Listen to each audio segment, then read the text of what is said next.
combination lock on the drone tracker can be reset in 4 easy steps. Step 1. Set the current lock combination. The default combination is 000. If the zippers are currently locked in place, press the push button at the bottom of the lock to release them before continuing. Step 2. Press the reset button at the top of the lock using a pen or similar tool. Step 3. Set the dials to the new combination you would like to use. You will need this combination if you want to reset the lock again, so be sure to make a note and keep it somewhere safe. Step 4. Press the push button at the bottom of the lock again.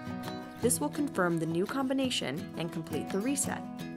You should now be able to lock and unlock the zippers with your new code. You might have noticed that there is also a keyhole in the lock. That key is only available to TSA agents. If you decide to take your drone tracker with you as a carry-on item, the TSA can search it without compromising your code. As always, if you have any trouble with this process, or if you'd like more detailed information, please reach out to our customer support team.